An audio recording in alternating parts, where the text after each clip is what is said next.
and Jay Foreman. We are brought to you by their Mercado Certified Piedmontese Special Ingredients and Butcher Shop, 84th and Havelock, 30th and Yankee Hill, 85th and Underman, 168th and Maple. Like I say, every type of meat, every type of cut. Austin, this is what we I guess we could call this the Power Hour, right? Right before the Super Bowl. We got a lot of Chiefs fans that obviously are on the text line and obviously tuning in like always. I haven't been able to express my deep hate for the Chiefs fans, but I like them though. But they just kind of funny. And you know what? To be honest with you, if Buffalo was winning, I wouldn't probably be that annoying because obviously I'm not on the team. But I know Buffalo fans would be going crazy too. So let the Chiefs bask in their glory, rightfully so. But before we get to the Super Bowl, Austin, the business of the NFL awards, from the MVP. Offensive player of the year, all pro and all that stuff. And then obviously, they had the Hall of Fame class. And I think it's we'll start with the Hall of Fame class and then we'll probably end it with the, MVP. The Hall of Fame class is, I think, the smallest since 2015. Essentially 3 members of the, I guess in modern day, I guess I'm reading here, is within 25 years of retirement. So guys that you probably obviously seen play. Obviously, I've seen play, and then some of them I played against and stuff like that. So it's interesting. Antonio Gates makes it. Eric Allen makes it. Sterling Sharp makes it, right? And who's the fourth? Jared Allen.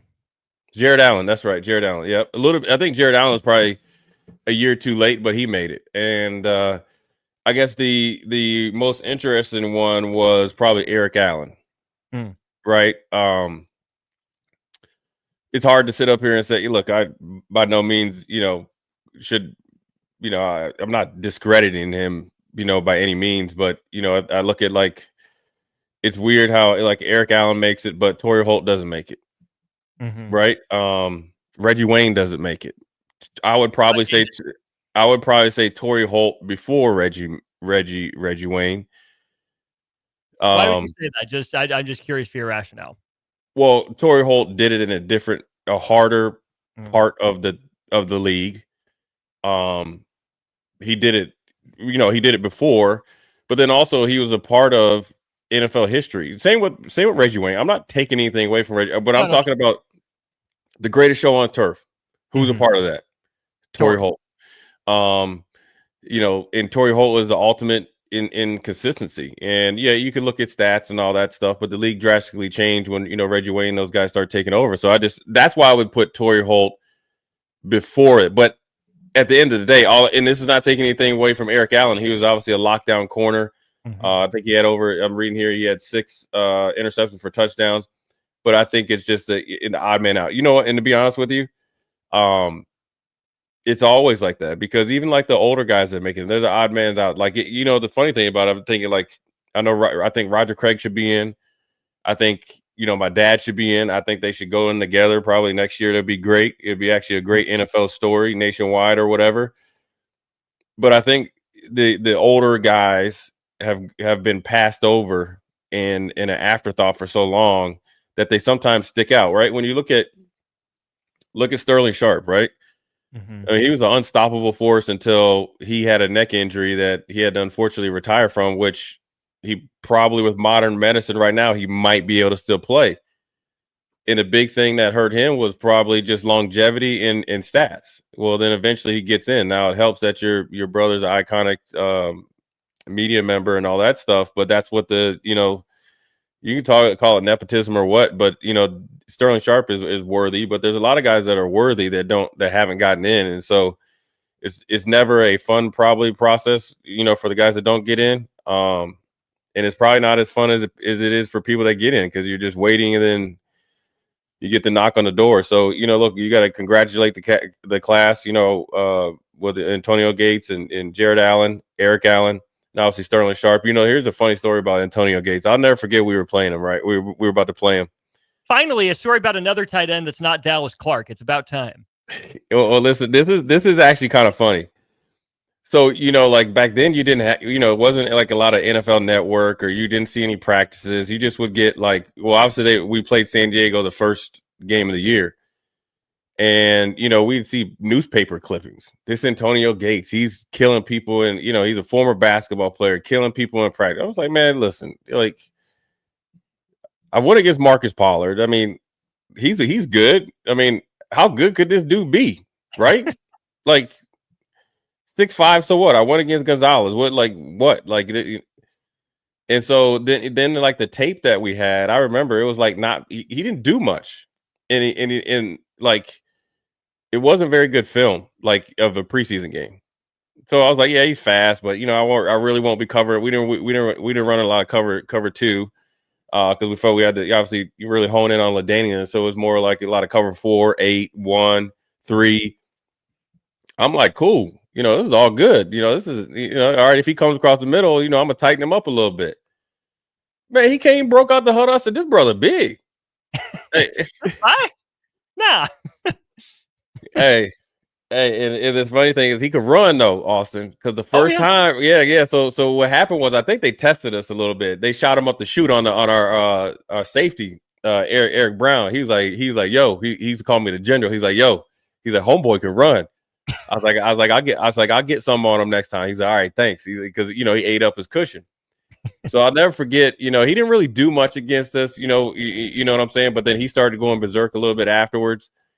But I remember it was a crucial third down. He came up and I had a good read on the route. Right, my coverage wasn't great. I kind of opened my hips up a little bit, but I could usually slip in the back pocket, get a pass breakup. Right. He boxed me out. He used junk in the trunk, caught it. And he said something about like his stats of rebounds or something like that. He's like, that's a basketball play. But then after that, man, that dude was a problem. I mean, he was a problem. And he was cold blooded from the very first time he played until he got done playing. And so, you're happy for him. I think I read where his dad just passed away. He had to bury his dad like a week ago.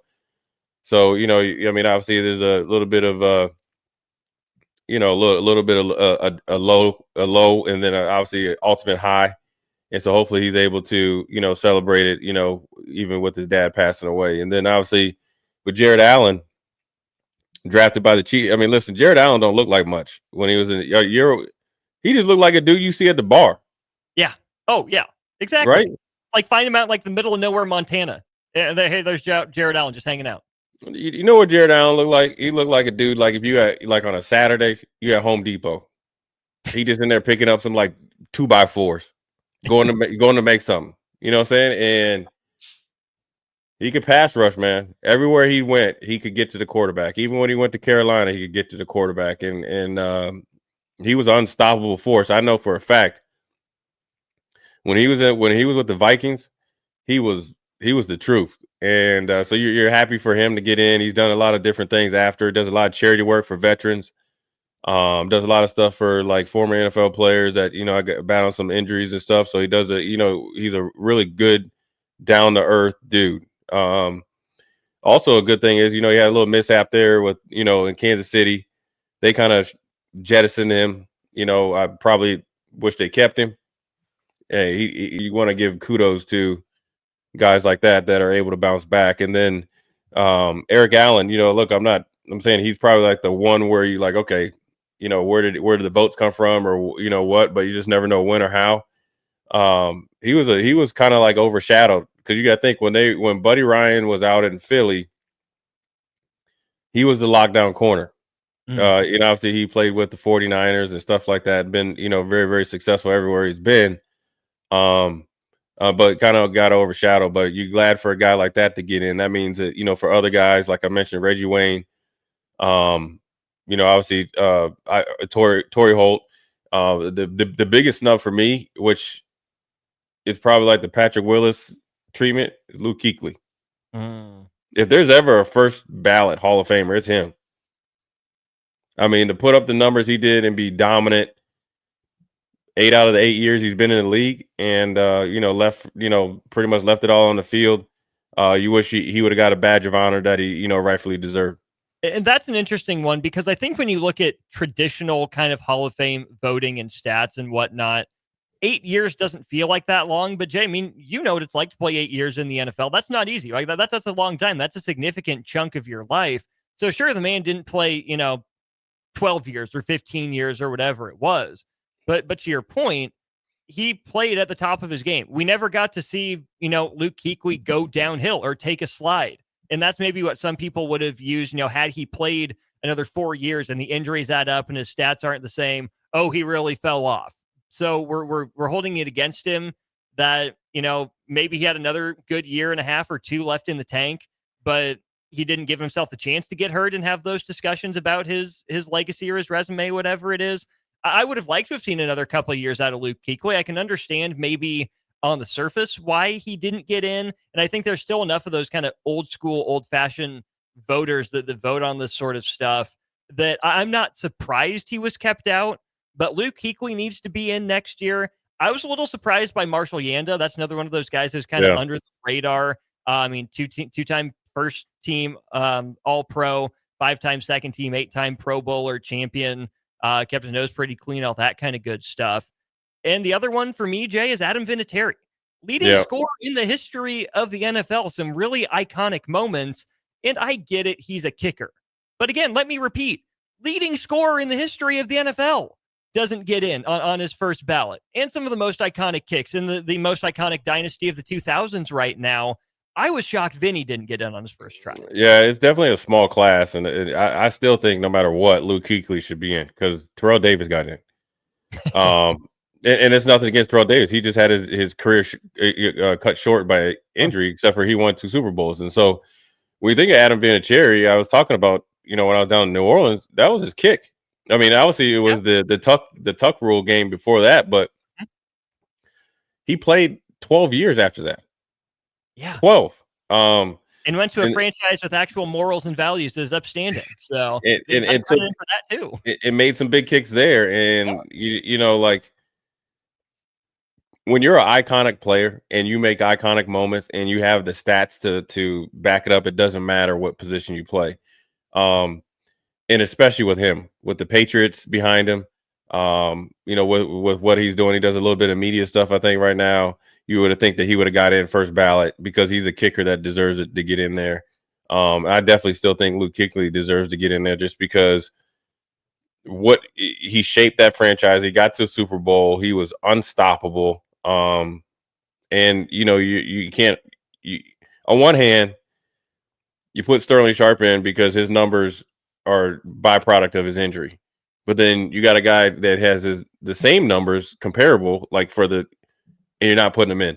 And you have a small class. Nobody would have batted an eye if Luke Kuechly would have been in there, and Adam Vinatieri and Marshall Yanda as well. Super Bowl champion, was dominant, quietly dominant. And the only bad thing for Marshall Yanda, he went to Iowa. Right. There is that. So probably best he didn't get in his first try. Yeah, that's what I was just about to say. That's the school that keeps second place trophies in their practice facility. So it's interesting. It's just interesting. Then obviously the big snub and the one that had the most media attention was Eli Manning not getting in. I'm probably surprised he didn't get in just based on his last name, his brother. He's doing, he's had 2 great iconic victories, in 2 iconic plays in NFL history. He's put up, I think he probably put up good enough numbers to get in. Obviously the last name slides him over. 2 Super Bowls slides him over. Playing for the Giants slides him over. Very, very interesting that he didn't get in considering who's coming next year. That's true. Because I think the new rules are you only can put 5 in the modern, right? So yeah, you got Phillip Rivers. It's his first year. He doesn't have a Super Bowl, but the stats are first ballot Hall of Famers. Worthy. I think Drew Brees is up. So that's what are you going to put in 3 quarterbacks and some other guys? So Denny and someone else, right? So it's almost like, do you get in a year early? Or do you get in a year or two too late? 2 years late. You get what I'm saying? Or somebody will. Right. And, I think they're trying to adjust, or they did make some adjustments to how they vote and all that stuff. I'm big on if it should be, your peers should vote you in, and your peers can't be the media members twisting arms to get you in. and campaigning for you all year. It's got to be your peers, and especially it's got to be during your era and your decade, or your era or your decade that you played. Yeah. Because the way the game was played in the 60s, 70s, 80s, and early 90s is way, way different than it is right now. The ability to come in. I mean, you got to think Todd Gurley has, I think, almost 10,000 yards. I think, and this is nothing against Todd Gurley. There's some pretty good backs that weren't able to reach that 10,000 mark just based on the circumstances and the way the game was played. And so, the emphasis on, I think everybody, whoever gets in, they always just move the goalpost for whoever it is. But you also got to really, really look at it. You should have more than one senior member every year, even if you have a separate part of the Hall of Fame, and then you probably need to have a cap at maybe like 8 at a huge year, right? If you got a whole bunch of really don't take away first ballot status for the sense of you made a mistake a year too early. You get what I'm saying? Oh, So for sure.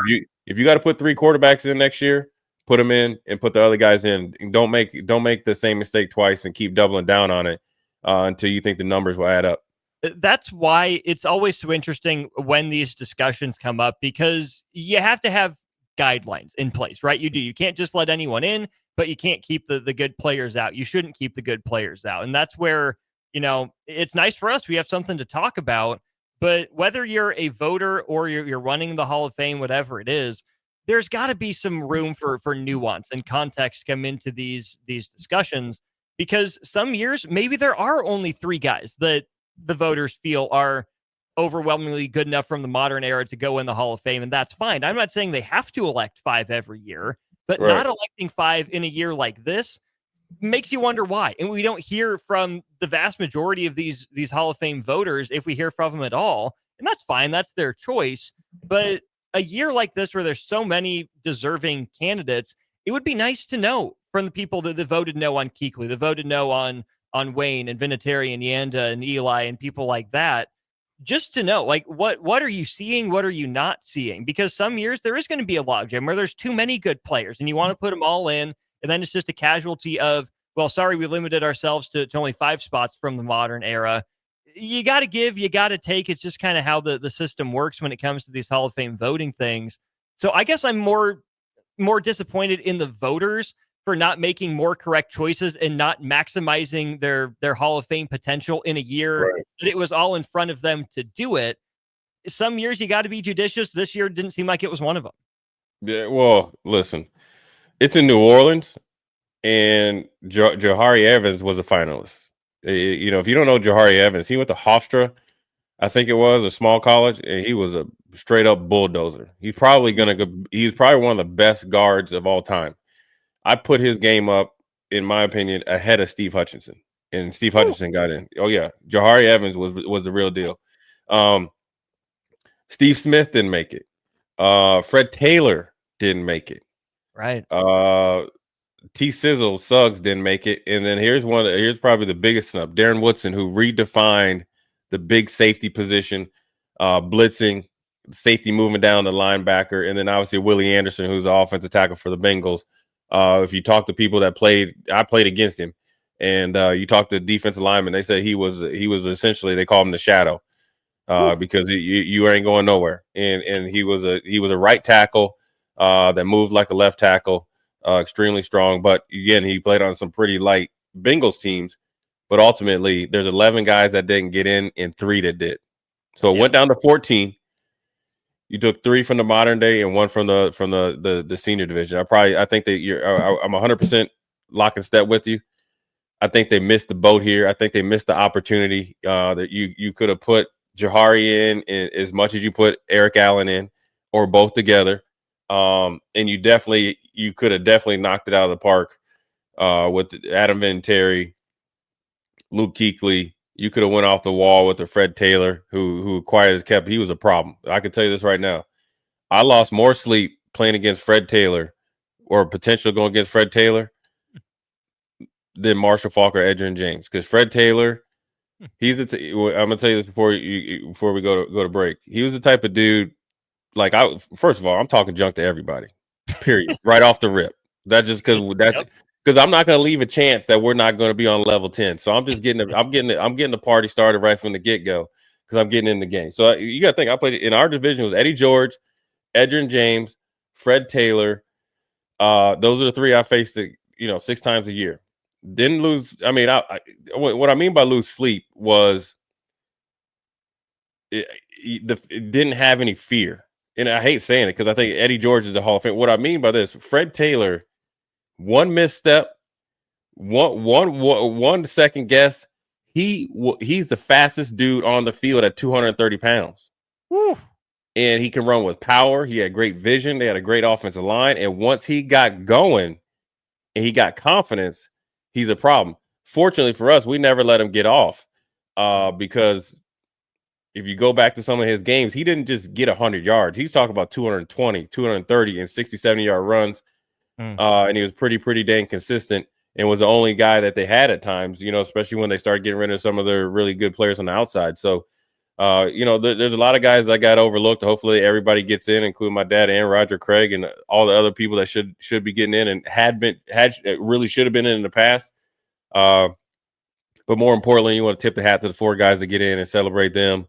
And then after the celebration's over, we can worry about the guys that didn't get in to the long term. So we're going to take a quick break, come back. We're going to give our Super Bowl picks. I know who I'm picking. Eagles, period. ELGSES.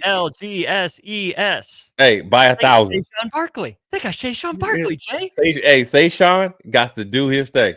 Anyways, Jay Foreman, Austin Oerman, Old School. We'll be right back. You're listening to Old School with DP and J. Download the mobile app and listen wherever you are on 93.7 The Ticket and theticketfm.com. 93.7 The Ticket, Fox, KFXL weather. Sponsored by John Henry's Plumbing, Heating, and Air Conditioning. Your Lincoln forecast for today, we'll see increasing clouds throughout the day. And it will be breezy with a high around 45. Tonight, a slight chance of wintry mix, otherwise mainly cloudy and a low near 26. Tomorrow, a slight chance of wintry mix in the morning, otherwise mainly sunny and windy with a high near 57. I'm meteorologist Kyle Fuck from 93.7 The Ticket and theticketfm.com. Rosie Sports Bar and Grill, open for lunch and dinner at 1501 Center Park Road.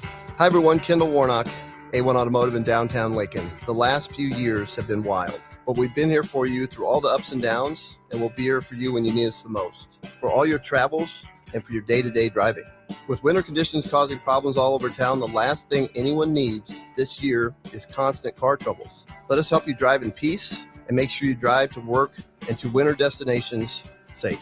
A1 Automotive, 11th and L Street downtown, always honest answers.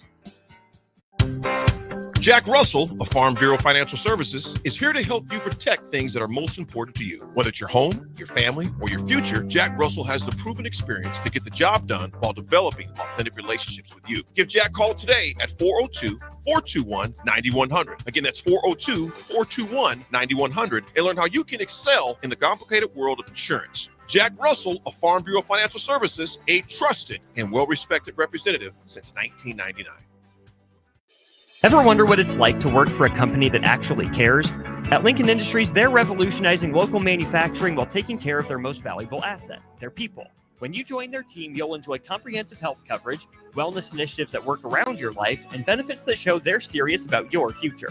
Plus, you'll be a part of a proud manufacturing tradition right here in the community. Don't just take their word for it. Visit LincolnIndustries.com to see all their current opportunities and find out why their people love calling Lincoln Industries home. A new year means it's time to try new things. If you haven't tried Fear's Cheese Spread yet, the time is now. For the days you don't want to go to the gym, don't worry. Fear's Cheese Spread is there to cheer you up. And for the days you do get to the gym, why not celebrate when you get back with the best dip around? Get to your local grocery store today and load up on Fear's Cheese Spread. No event or party is complete without it on your table. Empower a child today with the Teammates Mentoring Program. Hope is only a conversation away when you choose to share your talent, time, and heart with the child. Together, you can build a relationship based on strengths and chart a brighter future, 1 week at a time. Find out how you can be a mentor by visiting LincolnTeammates.org. Become what you needed as a kid by joining the Teammates Mentoring Program today.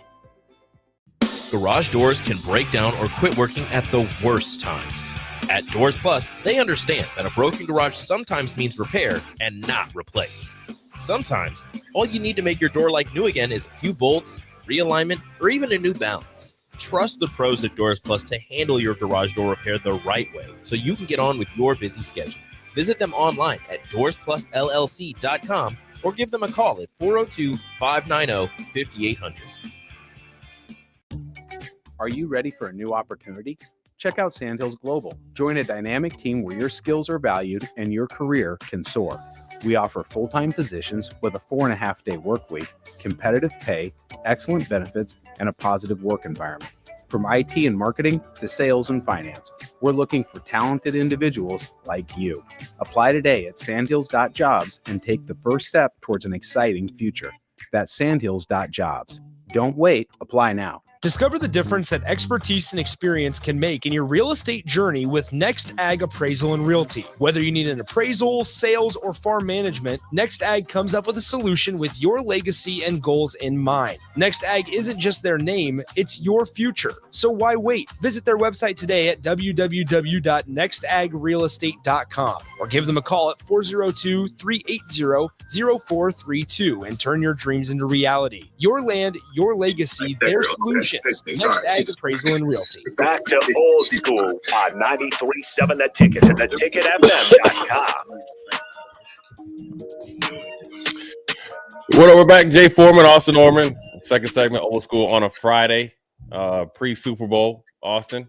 No headlines coming out, but it's time to make picks, man. I mean, it's seems like forever that the Eagles, blew the doors off of the Commanders, and then obviously the Chiefs were able to essentially outlast the Bills once again. And there's a lot of obviously talk about the refs and how you got to beat the Chiefs, and do the Chiefs deserve to be there? They're definitely a Super Bowl team. I said it last year. The league's in trouble. The league is when you just let a team just like backdoor they just kind of just. I don't even know what the analogy would be. It'd be like just walking down the street and just finding like $10,000 or something. Bigger backdoor champion, the Chiefs last year or the Golden State Warriors in 2022? They're right. You know what I'm saying? Yeah, it's about the same. But I want to say it's a bigger backdoor for the Warriors because they ain't done nothing since. Whereas the Chiefs is springboarded them into potentially winning 3 in a row. And if they win 3, they going for 4. You know what I'm saying? You're gonna have dudes taking like less money to build a super team to beat the Chiefs. We might have people taking less money to join the Chiefs because they want to win. Or that too. Yeah, exactly. Travis Kelce will retire and George Kittle will come play for like 2 years. Or somebody like that, you know what I mean? They'll trade for Brock Bowers or something like that. But ultimately, I think it's the 2 best teams. I think the Chiefs have the best record for a reason. You can it's not like they came out of a joke of a division. That was 3 playoff teams, and they've beat everybody every which way is possible. And they did what the Chiefs always do. The last quarter of the season, they start going off. They start to tighten up. They start to really hone in. Their defense has been dominant or really, really good all year. And I think as Mahomes has gotten used to, the new weapons and they kind of, they traded for Hopkins. They had to wait for Hollywood and they Worthy to get healthy. And then now you're seeing they're a problem. And then Kelce is, he didn't really do much against Buffalo, but he was really, really active in, last quarter of the season. And you expect him with 2 weeks rest, he's going to be, fresh legs or fresher legs. And he knows how to rise to the occasion in the biggest moments. And also, there's a sneaky fact here. When Dre Greenlaw got hurt last year, the 49ers probably were on their way to winning that game because he's a really, really good in coverage. And same with Fred Warner. His backup got targeted 9 times by Andy Reid. 9. Woo. You know how many catches? Cheeseburger right there in the 49ers jersey. Hey. I would have stopped one of them. You know how many times he got targeted 9 times? Guess how many catches he had? He gave 9. up 9. Guess who he play? Hey, guess who he plays for now? And he was backing up N'Kobe Dean. Mm-hmm. Playing for the Eagles. Oren Burks. So target on his back. Now they do have Zach Bond that can cover and do that. Plus also that situation You hadn't played all year. You don't expect to play. I mean, you expect anything could happen, but you don't expect the guy to get hurt running onto the field, and you're thrown in there into a situation that was a little bit sticky, and also a defense that hadn't been on point all year. So you want to give him a little bit of credit, and I don't think it was all his fault either. So that's a tricky fact, but ultimately, I think the Eagles will win. I think they got the best offensive line, probably as good or better defensive line as the Chiefs. I think they're better defensively than the Chiefs, probably, especially on the back end, can account for. And I think, they are a bad matchup for the Chiefs, but also, I think they have enough in the tank, especially the way with Saquon Barkley is playing, to get a lead, hold a lead, but then also that defense can lock you down. And so, as much as I said that Vic Fangio hadn't beat Patrick Mahomes, he's never had 2 weeks to prepare for him. And I know this from coaching, or from Vic coaching me. They will be prepared. He will be thorough, and he will be aggressive. Those guys are. What's today? Friday. Mm-hmm. They are being challenged right now. They're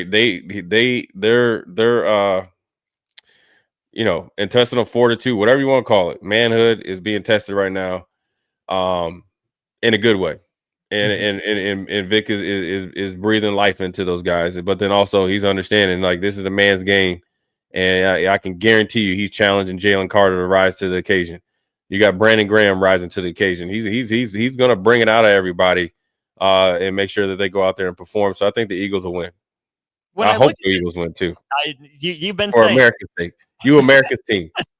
Please, Eagles. Take that, Cowboys. It's not you anymore. It's the Eagles this week. You can deal with it. I don't want to disrespect the Chiefs in the slightest. They've earned their position. They made it here. But I feel a lot more confident about knowing who the Chiefs are and what they're going to do in a moment like this, because we've seen them there so consistently. Just like you said, Vic Fangio is going to have his guys prepared. Andy Reid has found something on film that he is going to target relentlessly, and especially when the game gets tight, when it gets late. They know already what their go-to play is going to be, because they know who their go-to players are, right? You know that you can go to Travis Kelce. You know that you can hit Samaje Perine out of the backfield if you get a good enough matchup. You can take a deep shot or two to Worthy, but there's going to be a moment late in the game, potentially, where, the Chiefs will get to that matchup that they've had circled all week, like Spagnuolo with that condensed formation blitz with the corner against Buffalo, like against the Ravens from time to time, Miami last year too. The corn dog motion, right, against the Eagles the last time these two teams played in the Super Bowl. That was the story. The Eagles didn't handle that well. What did the Chiefs go to win it? That motion again in a key spot. I don't know what that is, what they're going to pick out. I know it's going to be there, which is why a lot of, to me, the conversation and the question for this game comes on the side of the Philadelphia Eagles. I think, number one, just how sick versus healthy are they? They're dealing with the flu, reportedly. I mean, Jalen Carter's a guy that was thrown in there. Quinyon Mitchell may or may not be sick as well. I mean, those are some pretty key players for Philly. And if they're, 85%, is that good enough to hold down the Chiefs' options? We'll have to see. And then, Jay, a guy that I know we've talked about on this show with DP as well, Kellen Moore, right? Sounds like there's a lot of interest for him in the head coaching realm right after this game. How focused has Kellen Moore been? Obviously hasn't been able to be fully interviewed during Super Bowl week, but that's on his mind, right? Guy who's looking to become a head coach for the first time. Jalen Hurts has struggled against the blitz. That's how you get after him. He's been better this year by the numbers, but people that I trust when I read and listen say, the numbers are better, but the process isn't necessarily better, right? It might just be a chance for Jalen Hurts' numbers against the blitz to come back to earth. Just like Vic Fangio's aggression, you've talked about. Steve Spagnuolo will certainly dial it up on the defensive end as well. It'll come down to how Jalen Hurts handles the blitz. It'll come down to the Eagles' health. And then, Jay, really the red zone, because I don't think the Chiefs will give up many explosive runs, no matter how good Saquon Barkley is. That's just not their identity. Can the Eagles rely on that offensive line in pay dirt time, right, when they get inside the 20? Can the Eagles continue to move the ball there? And then same thing with the Chiefs, right? Haven't been nearly as explosive. They've been workmanlike, but having to settle for a field goal on their last drive of the game against Buffalo almost cost them. Can Philly, bow up in the red zone, force field goals instead of touchdowns, and find ways to, I think most importantly, Jay, get ahead and stay ahead?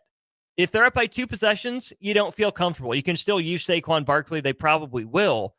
For me, Philly's got to get up 17 points or more to have any sort of good feeling about how this game is going to end, because we've seen Kansas City come from behind so many times. Within 2 scores, it's still within reach for Kansas City. Within 3, I'd be feeling, or outside of 3 scores, I'd be feeling pretty good if I'm a Philly fan. Yeah, I think it's one of those things.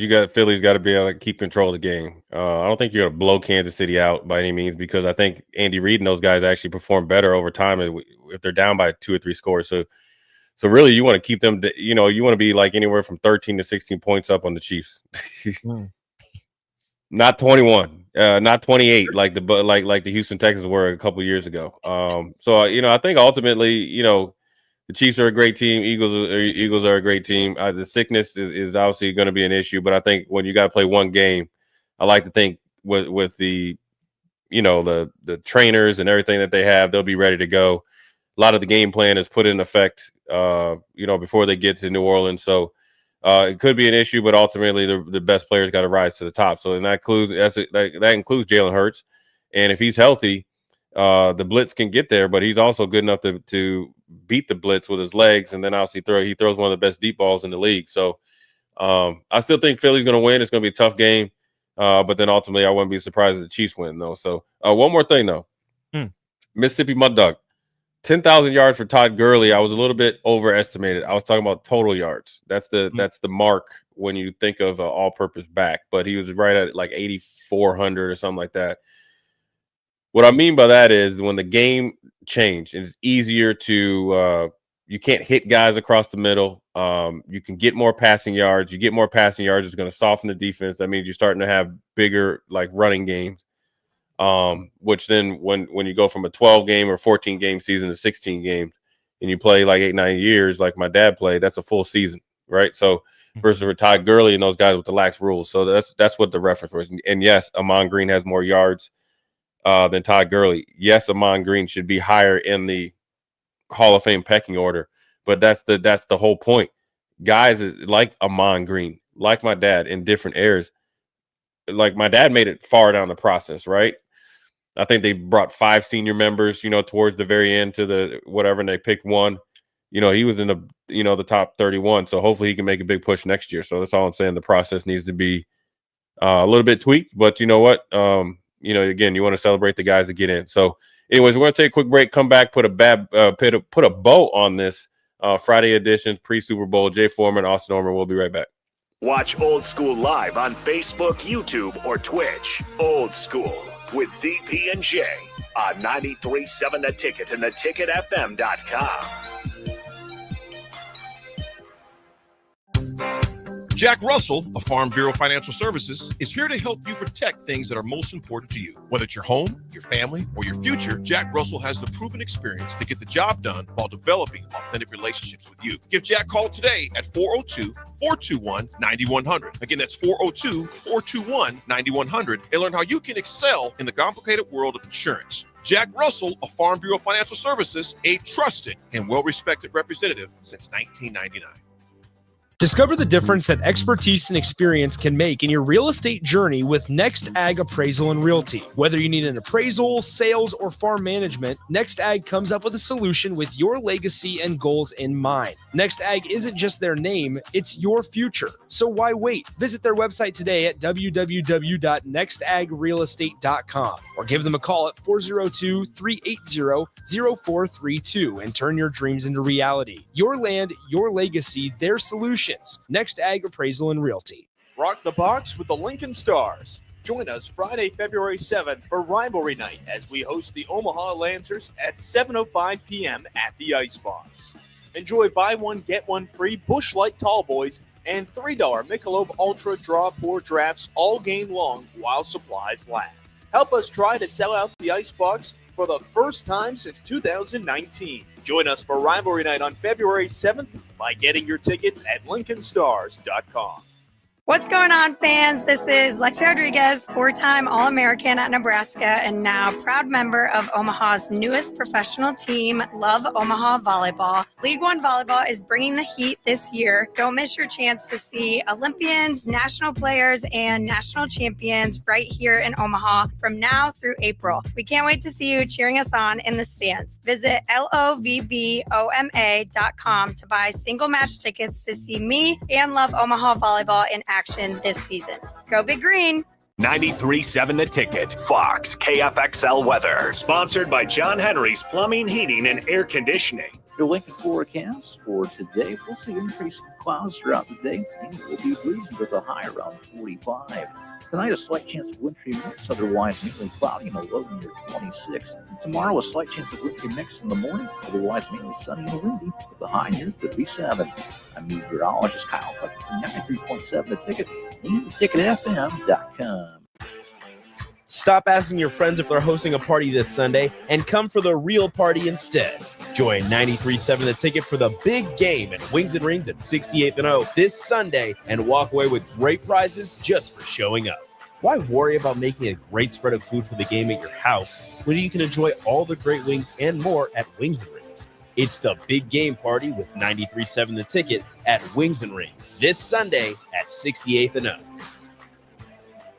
Get rid of pesky critters once and for all with Bats to Rats. Their expert team is here to help you reclaim your home.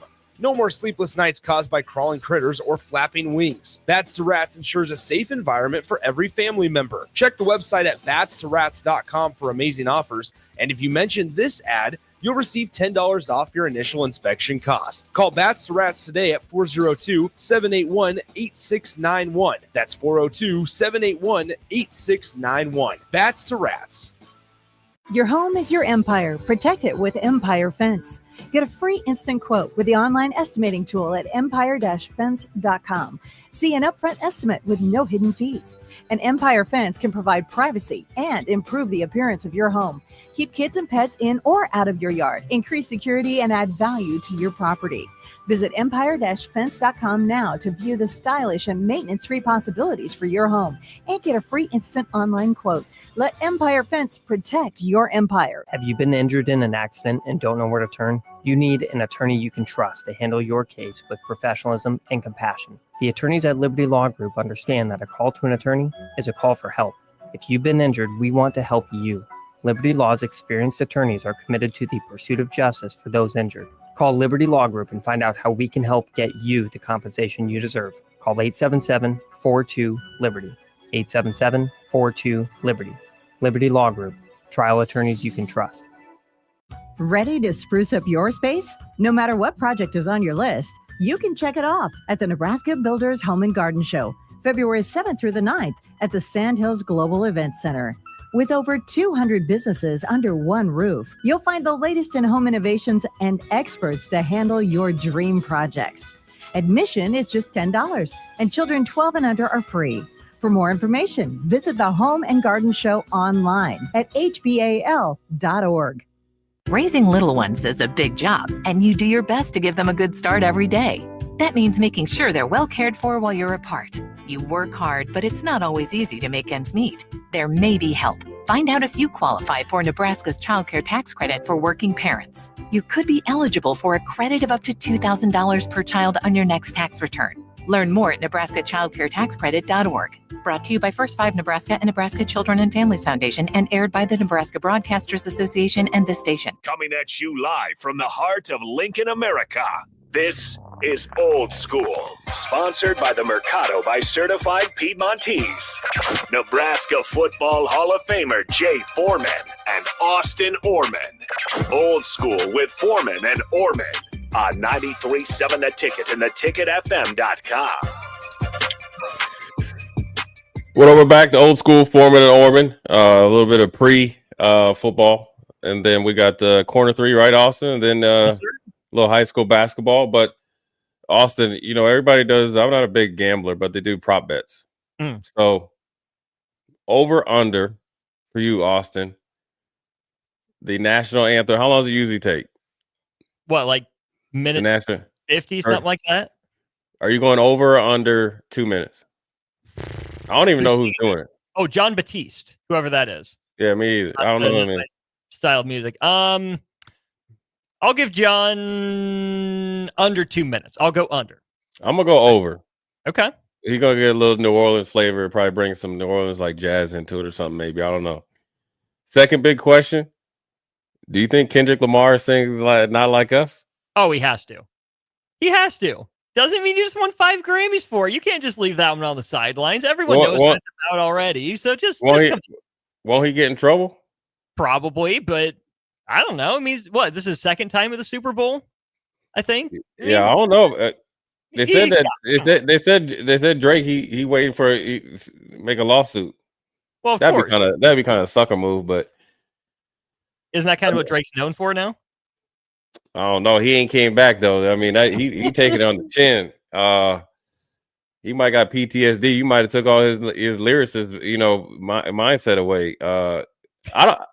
You think he's gonna do it, Jay? I mean, he has. Here's what I think. Here's what I think is gonna happen. I don't think he's gonna sing the song. I think the beat's gonna come out, and I think Lil Wayne's gonna come. I think they faced so much backlash that Lil Wayne wasn't the lead. That's a happy medium. Fair enough. Yeah, I think that's what's gonna happen. Okay. And then let's see what else. Who do you think scores first? Whoever gets the ball first scores first. So I will take loser of the coin toss to score first. I think it's a defer on the coin toss, and whoever gets the ball first scores first. All right, Austin, I'll treat you to lunch. Heads or tails? What are you taking? Give me tails. Give me tails. Damn. Taking tails. All right, all right. Damn. Lunch on me if it's head. You always take, man. You know that from PlayStation. You always take tails, man. I do. Damn, Austin. I'm on it. I was trying to catch you slipping. Come on now. You know me better than that. All right, one more before we get out of here. You think the game goes into overtime, or you think it's one in regulation? No, overtime Super Bowls are pretty rare. So I think we just had one last year. No way we are blessed. We're off for 10 years. Yeah, hey, we're off for about 10 years. They say we got bills to pay. You know what I mean? These marketing dollars, man. Anyways, good week. Go Eagles. If I had to talk to the Eagles, I'd tell them, listen, there's no pressure, but the whole world is dependent on you right now. Okay, just do not think of it as pressure. Think of it as an honor. Go out there, and when you think you get tired, there's 50 billion people cheering for you. There's only about 1 million cheering for the red team. So everybody's going for the Eagles.